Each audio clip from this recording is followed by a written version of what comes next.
But I guess one of the criticisms, and you can help maybe debunk this myth, is people say, well, my clients don't like that, right? They don't like to be sent a link and upload things. They don't maybe know how to do it. They like the personal touch. They want me calling them and kind of just walking them through. And that's my differentiation. And, I think that's fine, right? Again, if that's the way you do your business. And yeah, we know a lot of people who do things that way. And there's nothing necessarily wrong with that. But I guess when you made the switch, maybe just talking to your personal experience, or maybe people you've coached, when they go from that, hey, phoning them at 9 p.m. tonight to the doc portal, whatever it might be.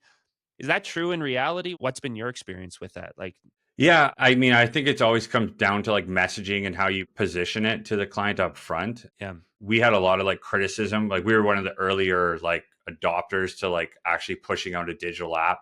We actually ended up creating one. We're going way back before they Oh yeah, existed on our I didn't know website. We that. actually Seriously, I created didn't know one with that. a Yeah. form. Okay.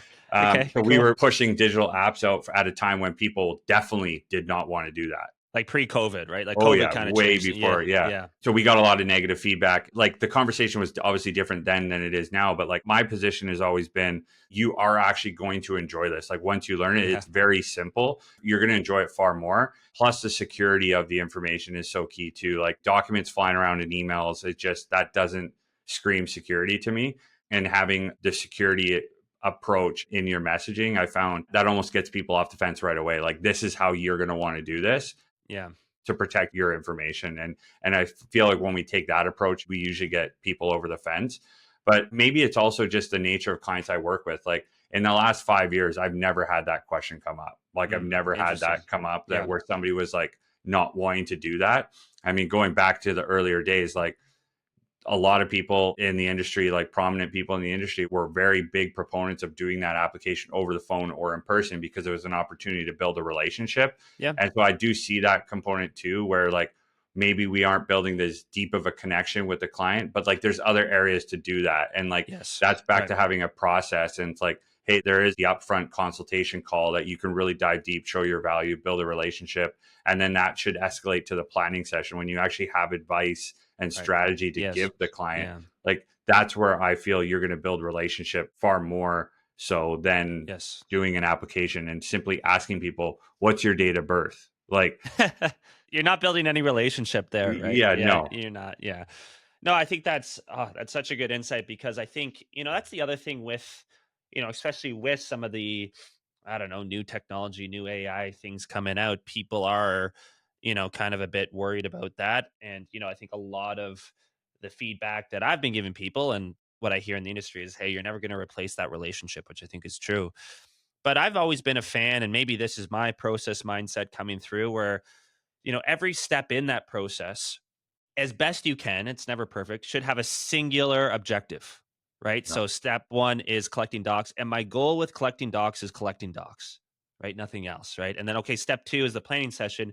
My goal is to show off my expertise, right? Is to show you the value of actually working with a broker versus going maybe somewhere else, right? And then whatever step three, four. And the reason you do that is because the optimization algorithm, those are some big words, but basically, just your goal, what you're always trying to get better and better at, is very clear, right? It's like, hey, in this step, all I'm trying to do is just get docs quicker, and I'm not thinking about anything else. That's when you get into maybe steps 4, 5, 6. Once you've kind of done the big chunks, when you start to really want to tweak and get things better, having that singular purpose is so important. I totally agree. And Yeah, like, I'm definitely not worried about AI taking over our industry. I think it will definitely replace components of our industry, and it already has. Like, sure. there's no doubt. But like the younger generations that are now becoming home buyers, they love technology. They want Yeah. technology. They don't wanna talk to you, actually. They don't wanna yeah. They Yeah. still want to know a Yeah. human's there to hold their Yes. hand Yes. and problem Yeah. solve, because in the nature in this business, there's almost always a problem on almost every single file. And some human is going to make it better and make somebody feel better about that situation and ultimately, come up with a solution for the problem. And I found like this generation now like wants their handheld more than anyone. And they just Mhm. want to be told that what's occurring is the right thing. And Mhm. so I just feel like that component, to your point, have like an actual objective in each part of the process. Like again, a problem is probably going to come up in each part of the process. And how are Yeah. you going to solve it, and how are you going to show your value? And like that's where I feel like a human component will always be needed, especially the more and more regulation, the more and more changes that occur, the more we're going to need human support. And Again, I'm not afraid of AI whatsoever. I've heard this many times, like humans that use AI are going to replace Yeah. humans that don't. Like it's not going to be just Yeah. AI robots replacing us. Yeah, I think that's right, and I think it's, going back to the consumer, what they want. Maybe what the consumer wants is, maybe that self-service portal just maybe up front, get that engagement. You wanna lower maybe the friction there, but, yeah, when it comes to, the problems that come up or when, the heat of the moment or, the heat of the deal when things are getting, pretty hot and, things need to be taken care of, that human touch needs to be there, absolutely. All right, so my take on it is exactly yours. I think of it like email, right? Where, whatever, not that I was around, but 30 years ago, you'd do a paper app and you would fax it over and, that would be the way that you do a deal.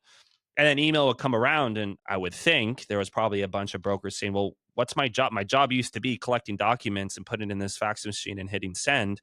I'm not going to do that anymore. So how am I going to have a job? And I mean, here we are. Yeah. Everyone's using email. You can't do a job without it. And there was probably people 30 years ago who refused to do email and they just aren't brokering anymore.